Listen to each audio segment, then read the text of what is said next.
Good day to everyone and welcome back to my YouTube channel.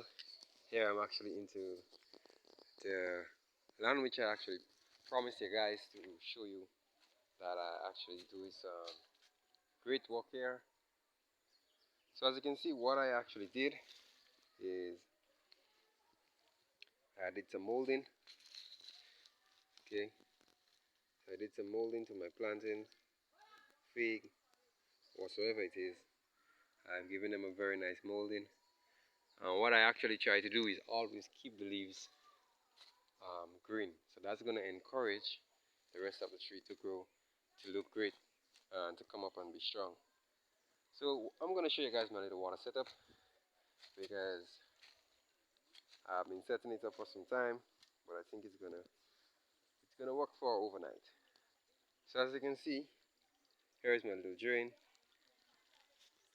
and inside of this little drain is where I run my water. Okay, I did had a grounds back then where I did some of the water like this. I had actually um, used a drain to actually wet my garden. So the plan I have for here is actually I'm going to be using this to wet my garden. Whenever I want to fertilize, I'm going to fertilize it through here also. After the fertilizer has been intaked into the soil, I'm going to shut the water off so that the plant can get it. Because if it continues running, it can actually wash down and I could lose my fertilizer. So far here has been looking very great. I'm trying to focus more on the plantains because this is actually what is the demand in my country here. The plantains are very expensive, and if you can look closely, very clearly, you can see that I have two.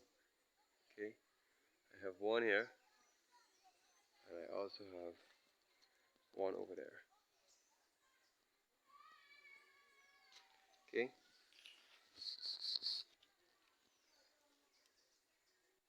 so far everything looks fine. I have to give this one here a little molding also. I want to save the plants. So I'm going to show you the strategy which I'm using. As I said, over there I'll use a small piece of drain which actually has the ground there is kind of pebblish, so it's soaking until the water can actually get itself up to the surface, and then it's going to start to run again. So I don't have any problem. But for this drain here, which I have my pipe, and if you can listen very well, it's actually pressuring up. It will actually outrunning the other piece of pipe, so I couldn't get water over there. So I had to block it and let it take time and sip. So what I did, I actually cut this drain, which is not any big drain.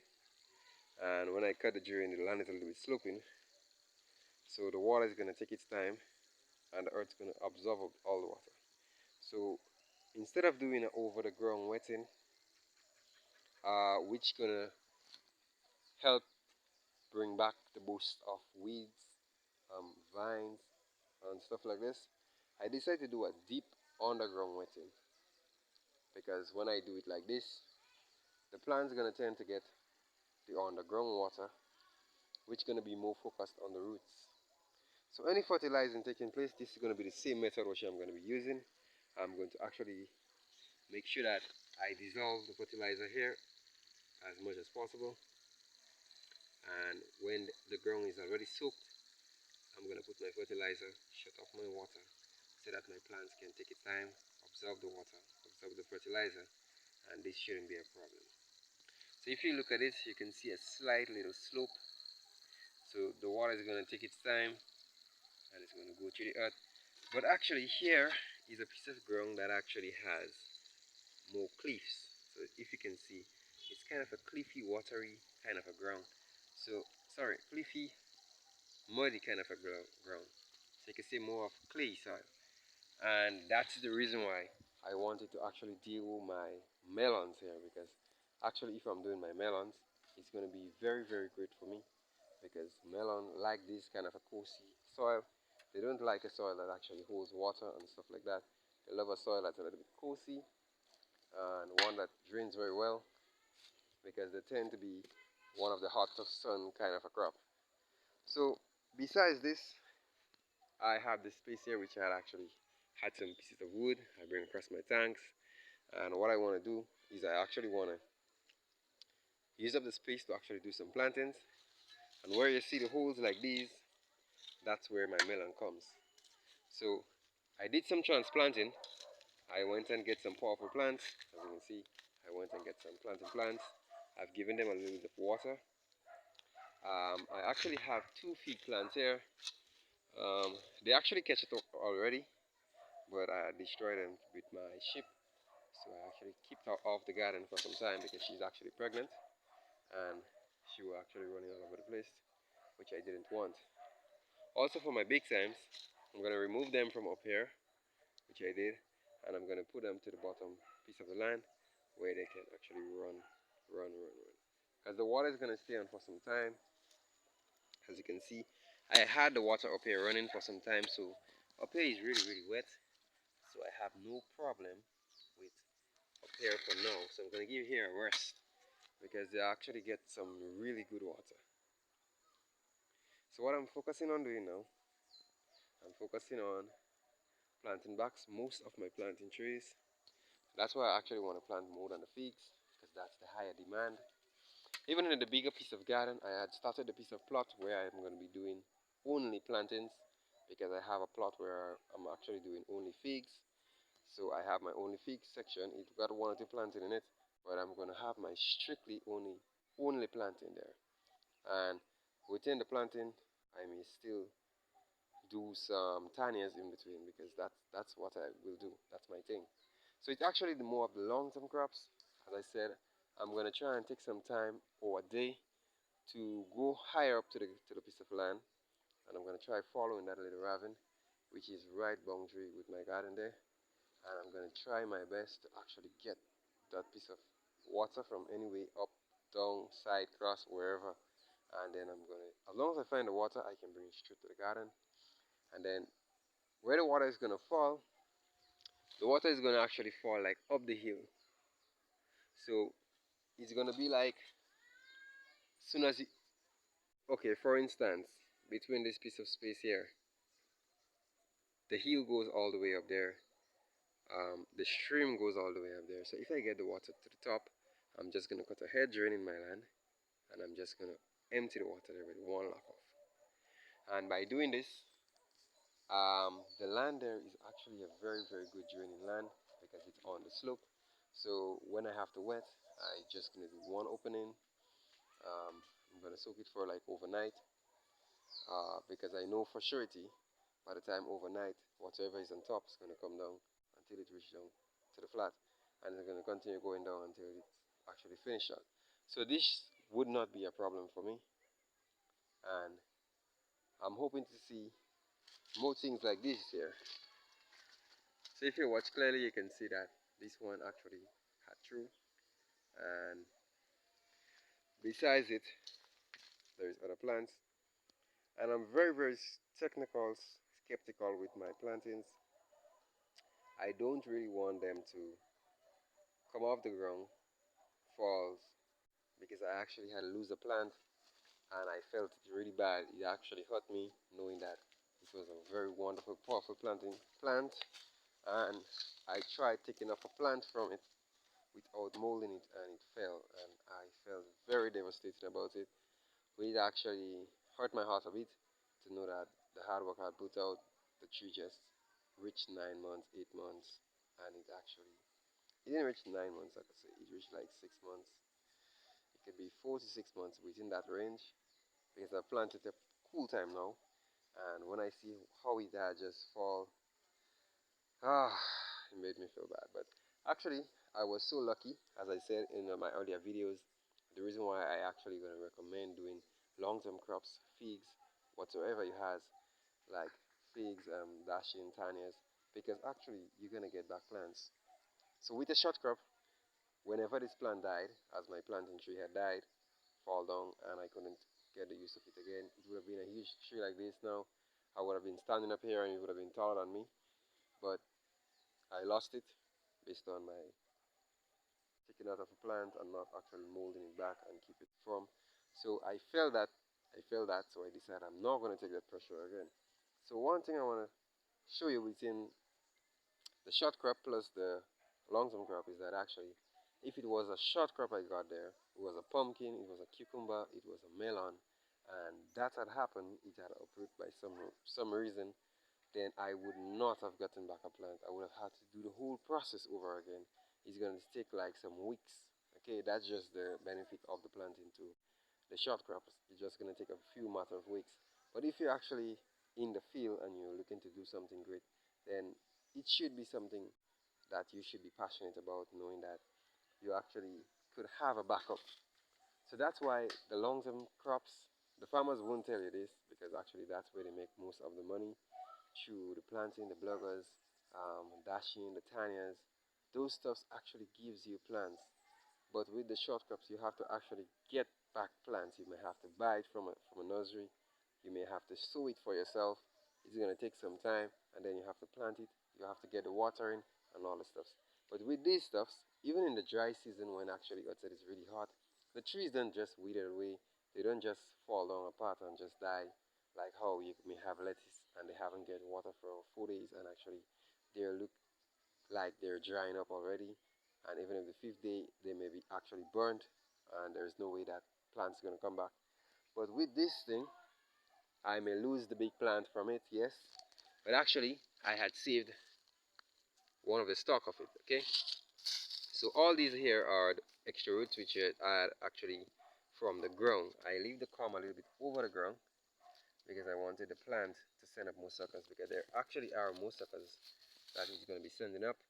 And where I actually has the water running here, I will ensure that I take my line and I soaked it so it can get the boost up. And as soon as it shoots up, I'm not going to make that mistake again. I'm going to start molding at a very, very early age because I can't afford to lose any more of my plants. It's not a tendency of losing plants, it's just a tendency of the amount of time you actually waited for it to reach the climax, and then afterwards, boom, it just fall. So that's why I'm super careful here, and I decided to put some melons between them so I can actually spend some more time here and I can see what is the ups and the downs, um, what I can actually plant, what I cannot plant, where is missing, where I need to tap up, what I need to do to keep my plants and to keep them healthy. So here is actually the driving force for my garden, and when I look at here, persons say it's really great, but I don't really see the greatness in here. Actually, persons pass by the road also, and when they take a look at here, they're just gonna be like staring here for like 3 seconds, 5 seconds while they walk down the road, and they're gonna actually admire that piece of planting and fig. But to me, it's like I could do better. I see the room for improvement where I can actually put some more fig, put some more plantings, let they actually develop and actually get some more plants to supply the area in a more professional manner. But how they sees it like, okay, the plants are really great, the plants are blooming, the plants are. But to me, I see it like there is room for improvement. That's just me. I always want to have some room for improvement where I can actually make my plant look super great. And if my plant's gonna look super great the way I want it to look, then tell me this. Everybody else is gonna see it like fantastic. So actually, this is what it is for in the garden. Um, I had some technical difficulties in getting my water come back across, but actually we had did some new lines. I have a partner team up with me, and his line is right here. He has a lot of things like orange and stuff like that. So he told me he has a tank and we will have to fill it. But I don't think this is not going to be necessary again because the water is actually reaching right here. So I'm going to give you guys a guide too. So the water is reaching right here now. Actually, the water used to reach by that bamboo stool, and I will had these little lines come back to reach back to my garden. But now I've saved him some of the expenses. I've even saved myself some of the expenses. So I brought off all the rest of lines which I have replaced from the river with a bigger piece of pipe, and I actually bring them here so he can get a T connection. I can actually assist him with this because he actually bought the bigger lines for me to do the watering so he can get, I can get, and even someone else who may want to farm higher up may able to get. So I don't just want to make all the money myself. I don't want to do everything myself. myself. If there is persons that is actually willing to do something and they actually put themselves out and they want to get something done, and I have a piece of water here, and somebody's want to farm right next door to me there, I don't mind giving him a piece of water. That's not going to hurt me. He's not going to kill me. He's not going to do anything to me. Because how you live with people, how you handle people, it's a big difference when it comes to the later run in the course of things. So you don't try to be too hard on people sometimes. You be nice to people as much as you could. So in the later run, you can tell what little blessing you may get from it. Okay? So that is how I've been living from ever since. And I want to continue living like that because it has been something good and not bad. So if you take a look at this tree, right, this is the tree I'm going to monitor. Since it's in the young stage, I've seen that it has a little drying of the leaves. Okay, I believe this was done due to the fire. Okay, so I had did some fire in there and it was really heated. So I believe the leaves had been scorched through the fire. Because if you can take a close look at this leaf here, which was not close to the fire, you can see actually it's green. But if you take a look at this leaf here, it was actually waving when the heat was actually there. So I'm gonna mold this one up because I don't want to make the same mistake. And while I'm gonna mold it up, I'm gonna also try to get the piece of water here. So I'm gonna try my best. And also, one more great thing, my melons are actually off the trees. They're sending up the peepers. I've just given them the last piece of wetting, which the rest of the wetting is going to take place over here. So I believe by in the morning, I should see some off the tree already, over the dirt, spread out, some still in the shell of the seed, waiting to bust off. So by Wednesday, please the Lord, I should be able to be planting on my melons. Start cleaning up the area very nice, start running my water system in a more effective manner, and maybe get a hose to put here to actually give my melon a very good soak. So for now, everything is under control. For now, I don't have any problems with any of my setting up here. Everything is just fine. I cannot say that I haven't got a very good production here.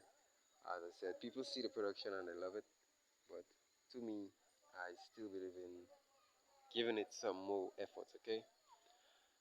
And as I mold them, I see difference in my figs, even in my plantains. Just the molding actually make them look differently, okay? Even this plant here, when it was not molded, I it was not looking like this. It was actually looking with the deflated leaf. Sorry about the darkness because actually outside is a little bit eveninish, but sorry for the darkness a little bit. But that's how it actually looked. And since it actually got the molding, it starts looking way better. Even if you take a look at this one here also,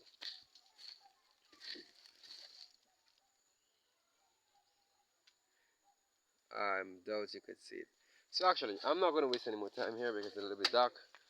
Thank you for watching on my YouTube channel. Don't forget to share whatsoever you find this channel helpful for you. Recommend it to someone else. It's okay, but I'm not going to say subscribe or anything because I'm just here to help everyone. And if everybody else sees it as a beneficial that they want to subscribe, it's okay. So I'm gonna head out because it's actually late and you wouldn't be able to see anything much here. So I'm gonna give you guys a guide to tomorrow, please a lot, and a better video. See you all in the next video.